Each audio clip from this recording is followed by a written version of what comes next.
we need to talk about something that is a little bit scary. Every year, more young people are being diagnosed with colorectal cancer. Not people in their 60s, not people who fit the profile. I'm talking about people in their 30s and their 40s, people who were healthy and people were told that they shouldn't worry because they were too young to get cancer. I was one of those people. I had symptoms, I brought them up, and the message that I was getting back from my doctor that I was too young and we were not going to talk about cancer, even when he knew that there was a history of colorectal cancer in my family. The message was, it's probably nothing. You don't meet the age criteria. Come back if it gets worse. And then I was diagnosed with stage 4 colon cancer. This video exists because this cannot keep happening, and I know that it is happening to many, many people. My name is Catherine, and I'm a cancer coach, a stage 4 colon cancer thriver, and the author of Living to Thrive, a holistic guide to living with cancer. Today, we're going to talk about 3 things that I believe are non-negotiables. Knowing the symptoms of colorectal cancer, understanding the screening guidelines and their limits, and advocating for yourself even when the system tells you that you don't qualify. Because the truth is that too young is not a diagnosis, and your instincts deserve to be heard and taken seriously. So let's start with what's actually happening because the data matters. What we know is that colorectal cancer in adults under 50 is rising. This isn't rare anymore. It's documented and it's a growing trend. For decades, colorectal cancer was considered a disease of older adults. Screening guidelines reflected that. Routine screening began at the age of 50. And it's recently been lowered to 45 in some countries like the United States and Australia. And here in Canada, we are advocating for that screening age to be lowered to 45 as well. But what about the person who's 38 or 32 or 41 or even younger? What about the person who's sitting in the doctor's office right now explaining what their symptoms are and they're being told that you don't meet the criteria because you are too young? But here's the thing. Cancer doesn't care how old you are. Screening guidelines are based on population averages. They're not personal guarantees. You are an individual, and what's happening in your body is individual to you. And that's why we're going to talk about what you need to know and what you need to do when you start to experience symptoms and why self-advocacy matters. Now, this is the part of the video that I want you to really pay close attention to, because awareness begins here, and early detection starts with knowing what to look for. Common signs of colorectal cancer include persistent changes in bowel habits, like diarrhea, constipation, or stools that are narrower than usual. Blood in the stool. It may appear as bright red or it may be dark. Ongoing abdominal discomfort, cramping, gas, or pain that doesn't resolve itself. The feeling that your bowels never really empty completely, even after going to the bathroom.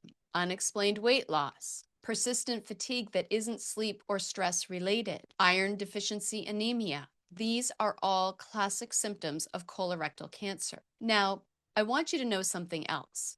Many of these symptoms overlap with common conditions like IBS or hemorrhoids or stress or dietary changes. And that's what makes this complicated. And that's what doctors are not expecting, is that someone younger than 50 is going to be experiencing symptoms of colorectal cancer.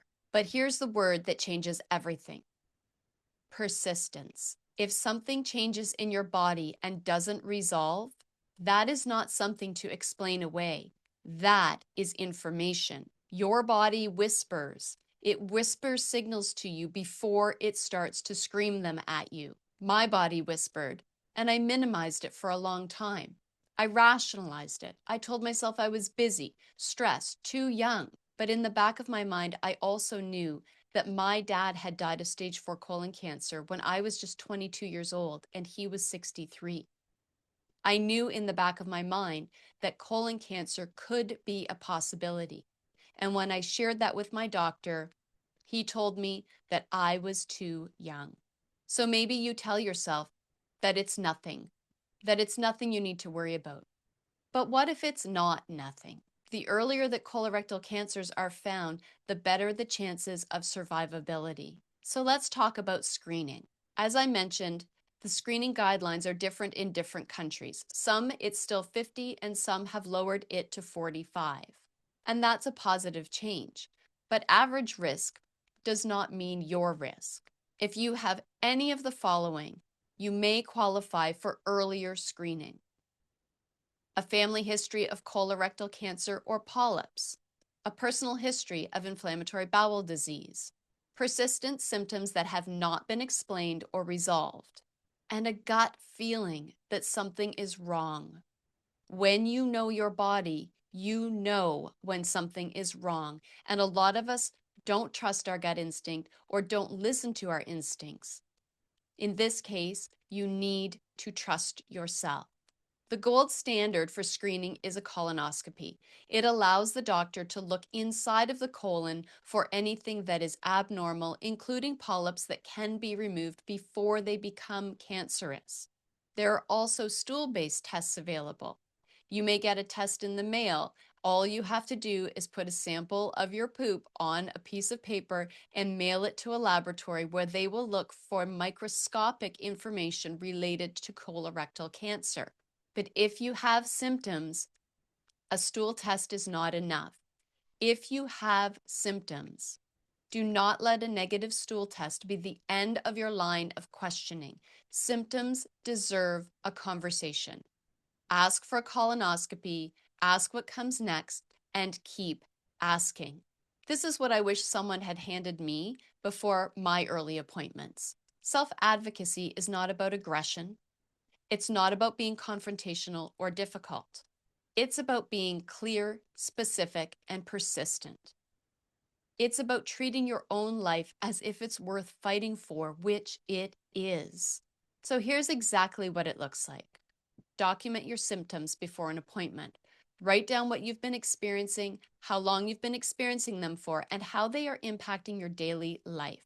And bring that list with you to your appointment. Be specific, not general. Don't say, I don't feel great. Say, I have had rectal bleeding for 6 weeks ongoing. My bowel habits have changed significantly over the past 2 months. I'm experiencing extreme fatigue and abdominal pain that I cannot explain. Specifics create a clinical record, and specifics are harder to dismiss. Ask direct questions. You're allowed to ask, could this be something more serious? Would a colonoscopy be appropriate for my symptoms? If not, what is the plan if this doesn't improve? If you're told to wait and see, define what that means. Ask, how long should I wait? What specific change would trigger the next steps? At what point are you going to refer me for further evaluation? Put a timeline on it. Don't leave the appointment without a concrete plan. Get a second opinion. You are allowed to do this. You are not being disloyal. You are not being dramatic. You are protecting your health. I want you to hear this clearly, and I want you to remember it. You are not difficult for asking questions. You are not dramatic for wanting answers. And you are not wasting anybody's time by advocating for yourself. Your life is worth the conversation. And again, cancer doesn't care how old you are. This is no longer an old person's disease. Your health matters. I just want to take a moment here and acknowledge something very important. If you are watching this because you're in the middle of this, because you've been dismissed or delayed, or you're angry that no one caught it sooner, that anger is valid. The shock is valid. The sense of betrayal is valid. When you're diagnosed young, you ask yourself, how did this happen? Why didn't someone catch this earlier? I thought I was doing everything right. I have asked those very same questions and had those very same thoughts. And here's what I've learned. Healing isn't only physical. It's also about what we choose to do with what has happened to us. I can't change my diagnosis story, but I can use it. If you are watching this video and you push for a colonoscopy that you were told you couldn't get, that matters. If one caregiver recognizes symptoms in someone that they love, that matters. If one person decides that their instincts are worth fighting for, that matters. And if you are a caregiver watching this video, I want to speak directly to you for a moment. Sometimes the person experiencing the symptoms doesn't want to believe that this is happening. They don't want to acknowledge it because acknowledging it makes it real, and that is scary. You may actually see things before they do. Encourage the appointment. Offer to go with them. Help track what you're observing. Ask the questions that they may be afraid to ask. You're not overstepping by caring. And being younger than the screening age doesn't make someone immune. Trust what you're seeing and push for answers. So here are 3 clear actionable steps, not suggestions, action steps. Number 1, if you have symptoms, book the appointment today, not next week, today. Number 2, if you've been told you're too young, go back. Be specific. Ask again. Number 3, if you're already navigating a diagnosis, you do not have to figure this out alone. That's why I created the Cancer Thriver Pathway. You can find the link for it below and at the end of this video.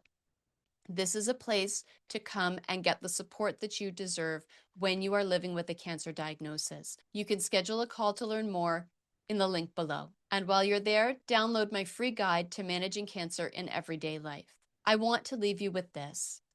This isn't about trying to make you afraid. This isn't me saying your doctor isn't going to listen to you. This is about giving you tools and strategies. This is about helping you to find your voice so that you can advocate for yourself, whatever the outcome is. The fact is, colorectal cancer is rising in young adults. Early detection saves lives. That is a fact. And the gap between those two facts is awareness and advocacy. And that is what this video is about. You're not overreacting, you're not too young, and you are not asking difficult questions. You are worthy of answers.